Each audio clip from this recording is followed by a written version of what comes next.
Venerable Miss Lia as a lecturer in the English Office Administration course and all my beloved friends, on this happy day, let us give thanks to the presence of Allah Subhanahu wa Ta'ala who has given us His grace and guidance.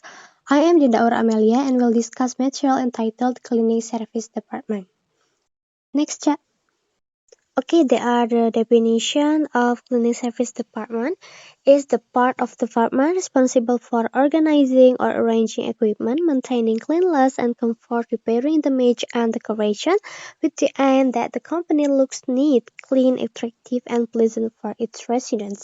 Oke teman-teman, jadi cleaning service department itu bagian dari departemen yang bertanggung jawab untuk mengatur peralatan, menjaga kebersihan, dan kenyamanan, memperbaiki kerusakan dan dekorasi dengan tujuan agar perusahaan terlihat rapi, bersih, menarik, dan menyenangkan bagi penghuninya.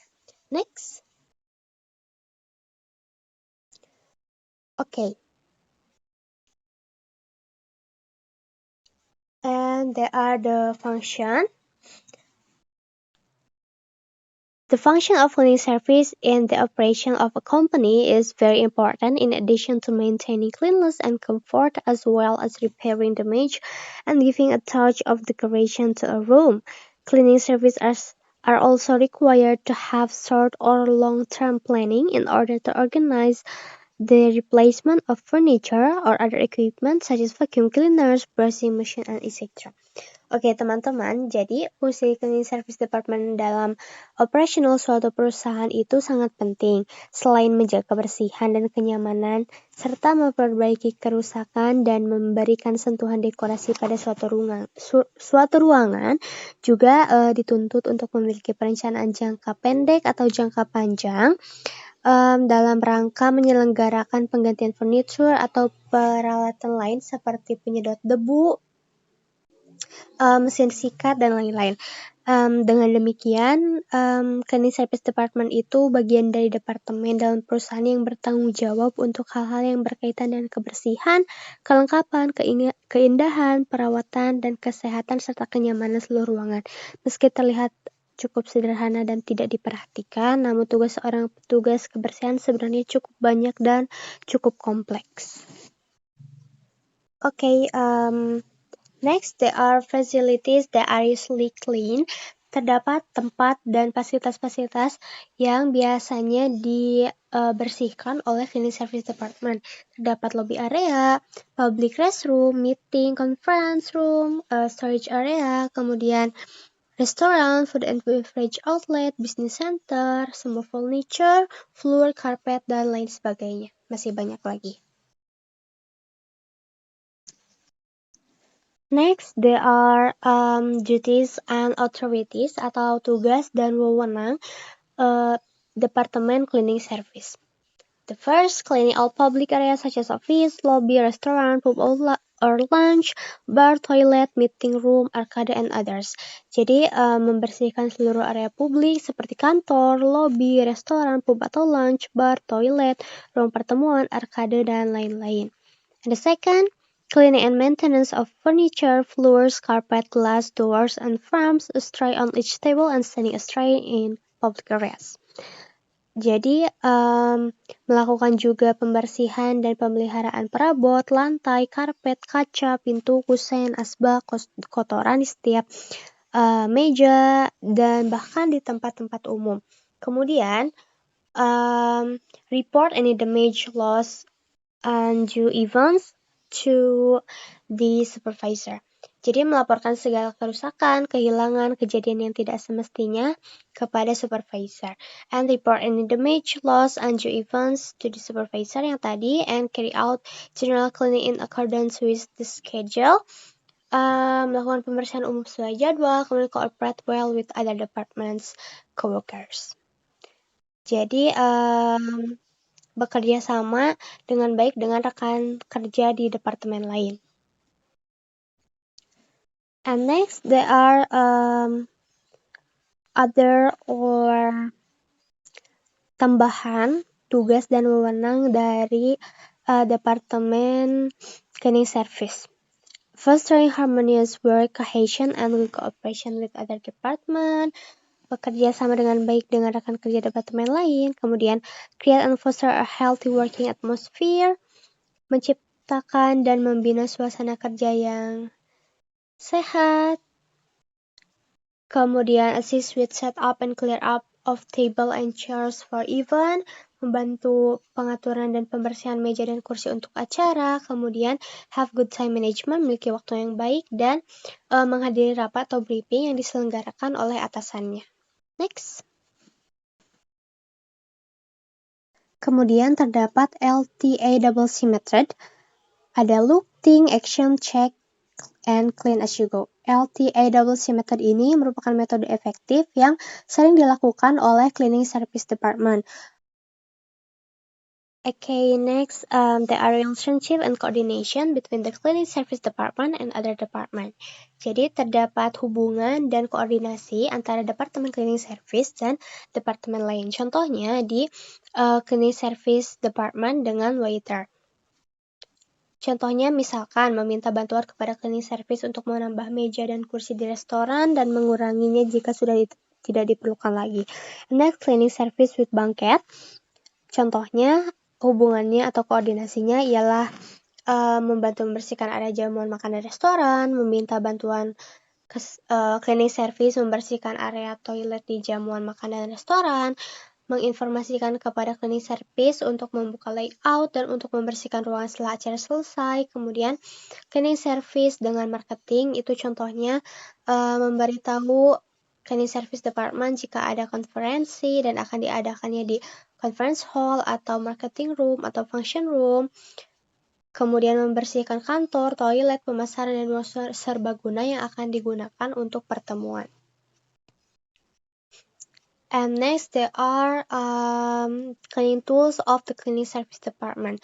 Jadi, terdapat alat-alat pembersih yang biasanya dipakai atau digunakan oleh cleaning service department itu sendiri.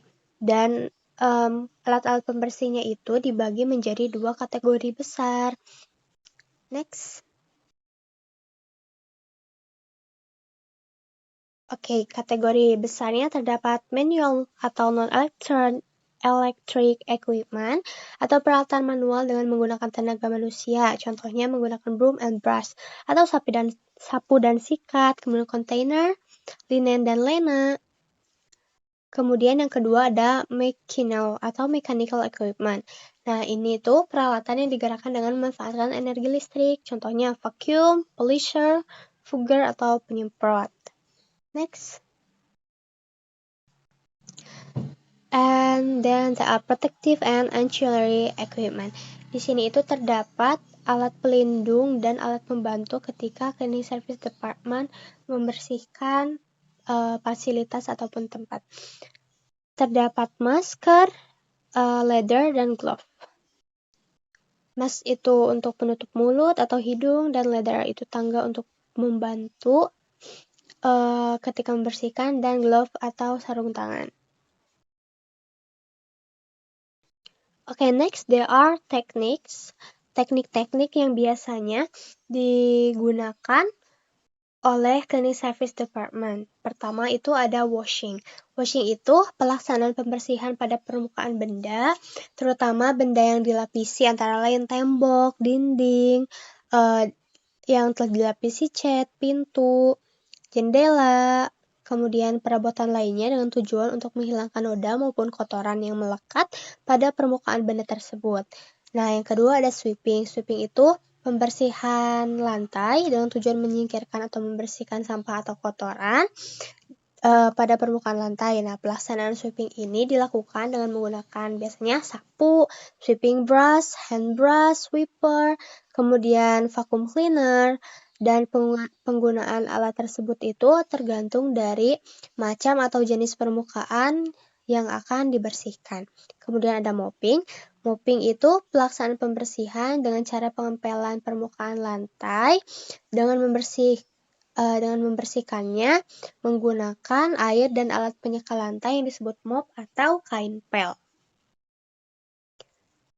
And the next there are scrubbing. Scrubbing itu pelaksanaan pembersihan permukaan lantai dengan tujuan menghilangkan noda atau kotoran yang tebal atau telah melekat dan mengendap pada permukaan lantai serta tidak mudah larut dalam air dan tergantung dari luas area yang dibersihkan. Kemudian ada vacuuming. Vacuuming itu pembersihan permukaan benda atau lantai, tujuannya sama, membersihkan udara atau kotoran yang menempel dan menggunakan mesin penghisap atau yang disebut dengan vacuum cleaner. Kemudian ada shampooing. Nah, shampooing ini terbagi menjadi dua kategori. Ada carpet shampooing, yaitu membersihkan karpet yang berukuran tebal, dan upholstery shampooing, yaitu pembersihan noda kotoran yang melekat pada permukaan benda seperti sofa, kemudian kursi yang memakai lapis busa, dan meja yang menggunakan lapis busa. Okay, friends, maybe that's all the material about cleaning service department, and next we move to the question. Dan sebelumnya saya akan melakukan wawancara kepada Bapak Ucok. Beliau merupakan supervisor cleaning service department di Vape Hotel Cimanuk Garut, dengan pertanyaan sebagai berikut. Mungkin Dinda akan bacakan bahasa Indonesianya. Jadi pertanyaan pertama, di hotel ini area manakah yang paling sering dibersihkan, dan sebutkan juga benda yang paling sering dibersihkan. Kemudian lanjut, seperti yang kita ketahui bahwa alat kebersihan itu ada dua macam, yaitu ada peralatan manual yang menggunakan tenaga manusia seperti sapu dan sikat, kemudian ada peralatan yang digerakkan dengan memanfaatkan energi listrik. Nah, di hotel ini, alat kebersihan apa yang biasanya digunakan, dan apakah menggunakan peralatan manual atau mesin, dan sebutkan juga alat yang sering digunakan. Kemudian, sebagai supervisor Departemen Cleaning Service, apakah Anda melakukan briefing setiap hari dengan semua anggota? Kemudian, apakah pegawai di sini menggunakan teknik pembersihan washing, sweeping, mopping, vacuuming, shampooing, dan tentunya nanti akan dijelaskan juga apa itu pengertiannya. Atau mungkin ada teknik lain yang tidak disebutkan yang digunakan, atau yang digunakan tekniknya dalam pembersihan di hotel ini, dan sebutkan juga teknik yang paling sering digunakan. Next. Apakah ada tugas, tanggung jawab, dan SOP atau peraturan yang tertulis atau eksplisit di Departemen Layanan Kebersihan ini? Dan next, selama bekerja, apakah bagian cleaning service berkoordinasi dengan bagian lain? Jika iya, sebutkan departemen apa itu dan bagaimana koordinasinya. Kemudian, berapa lama waktu yang Anda perlukan untuk membersihkan setiap ruangan, dan apakah Anda familiar dengan teknik LTACC? Tentunya nanti dijelaskan apa itu LTACC, dan jika iya, apakah bagian cleaning service di hotel ini menggunakan cara tersebut. Kemudian yang terakhir, apakah ada kendala saat membersihkan, seperti kesulitan membersihkan suatu benda karena noda yang sulit dihilangkan, atau mungkin tantangan membersihkan peralatan benda mahal, atau tantangan lain yang mungkin dialami. Maybe that's all. Teman-teman, jika ada saran atau mungkin pertanyaan, boleh silakan. Jika tidak ada, mungkin bisa dilanjut di kelompok yang kedua, yaitu kelompoknya Ceca. Silakan. Terima kasih. Wassalamualaikum warahmatullahi wabarakatuh.